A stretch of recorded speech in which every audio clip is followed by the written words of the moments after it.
అదే RTV app వార్తల్ని క్షణాల్లో చదివే అవకాశం ఉంటుంది. ఒక న్యూస్ పేపర్, ఒక టెలివిజన్ ఛానల్ మీ చేతుల్లో ఎప్పుడూ ఉంటాయి. నిన్న కొంతమంది ప్రెస్ మీట్ పెట్టి కౌన్సిలర్లు ఎటు పబ్బం కడిగితే అటు పోయి ఇటు పైసలు తీసుకొని పార్టీలు మారి ఈడ పైసలు తీసుకొని ఈడ మారినరు, ఆడ పైసలు తీసుకొని ఆడ మారినరు.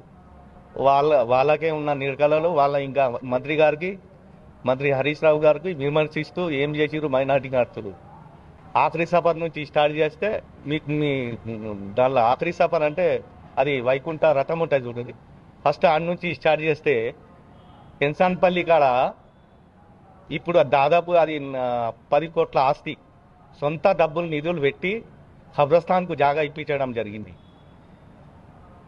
ఇది హజ్ హౌస్ కడితే హజ్ హౌస్లో నీళ్ళు వస్తున్నాయని విమర్శిస్తున్నారు. వాళ్ళు మాట్లాడే హక్కు కూడా లేదు. నిన్నలాగా మాకు రక్షించిండు, మేము హరీష్ రావు లేని బతుకం సభలో చెప్పిన సందర్భాలు ఉన్నాయి.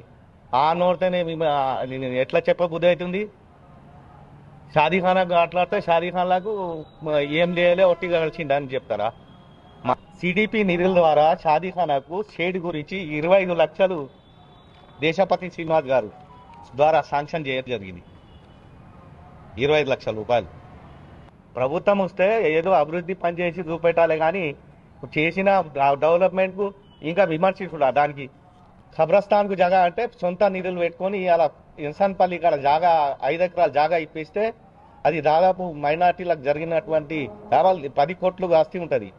హజ్ హౌస్ కట్టడం జరిగింది. హరీష్ రావు గారు సొంత నిధులు పెట్టుకొని పెండాల్స్ చేసి ప్రతి ఎండాకాలంలో వాళ్ళు ఒక్కపోతూ ఉంటారు, అవస్థ అవుతుంది కాబట్టి సొంత నిధులు ఎవ్రీ ఇయర్ ప్రతి సంవత్సరం 10-15 లక్షలు ఖర్చు పెట్టి ఈ రంజాన్కు వాళ్ళకు సుఖ సంతోషాలు గడపడాలని మా మైనార్టీలకు ఆయన చేసినటువంటి అది. కానీ ప్రతి ఇయర్ ఎవ్రీ 10 ఇయర్స్ నుంచి మొన్న కూడా మనం పోయినప్పుడు మొన్న ఎమ్మెల్యే సార్ అంటే మాజీ మంత్రి అయినా కూడా చేయడం జరిగింది. ఏమేమి కానీ ఇప్పుడు చేసినటువంటి అభివృద్ధి చెప్పినా కదా. ఇప్పుడు డబల్ బెడ్రూమ్ కానీ ఇన్సాన్పల్లి కాడ జాగా కానీ హజ్ హౌస్ కానీ హజ్ హౌస్ సిద్దిపేటలో కేసీఆర్ గారు ఫస్ట్ ఫంక్షన్ హాల్ కడితే దేశం తెలంగాణలో మారుమోగింది. అది పోయి సోకి ఢిల్లీలో కూడా జరిగింది. అది అరే థర్డ్ పార్టీ కేసీఆర్ చేస్తారని ఆడ నుంచి స్టార్ట్ అయింది. అలా పేరు తెచ్చుకున్నటువంటి కేసీఆర్ గారు, హరీష్ రావు గారు ఆ నాయకులకు ఇట్లా మాట్లాడి మీరు మంచి పద్ధతి కాదు, అది మానుకోవాలి. कांग्रेस के काउंसलर्स ने ये कहा कि सिद्दीपेट में हरीश राव साहब 10 साल से क्या किए बोल के। मैं उन लोगों को ये बात कहना चाह रहा हूँ कि गुज़िश्ता 10 साल से जो 70 साल से जो कांग्रेस गवर्नमेंट इख्तियार में थी, या तेलंगाना में हो दो या पूरे हिंदुस्तान में हो दो, कभी भी माइनॉरिटीज़ के लिए कोई सी भी गवर्नमेंट नहीं सोची। अगर किसी गवर्नमेंट सोची है तो सिर्फ बीआरएस गवर्नमेंट, हमारे केसीआर साहब, हमारे हरीश राव साहब। क्योंकि अगर खबरस्तान की बात की गई तो तड़कापल्ली के पास हरीश राव साहब अपने ज़ाती पैसों से 15 लाख रुपए उनके, जब उस ज़माने में 15 लाख रुपए देके कम से कम 3 एकड़ ज़मीन वो लोग हरीश राव साहब मुस्लिम माइनॉरिटीज़ के लिए यहाँ पे दी गई है।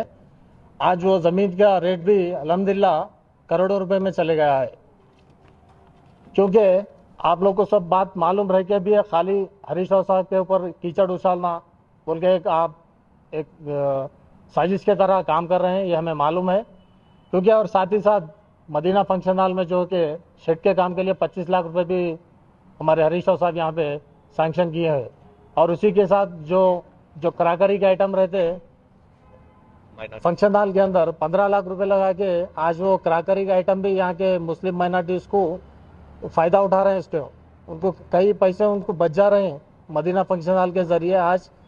और एक बात इसमें मैं आपको प्रेस मीट के ज़रिए बोलना चाह रहा हूँ कि सारे हिंदुस्तान में अगर माइनॉरिटी फंक्शन हॉल अगर कहीं खोला है तो सिद्दीपेट में खोला गया है। जब केसीआर साहब सिद्दीपेट में function hall, first function hall, आज तेलंगाना भर में हर जगह माइनॉरिटी फंक्शन हॉल खोला गया है, उसमें पहली दफ़ा सिद्दीपेट में फंक्शन हॉल खोला गया है।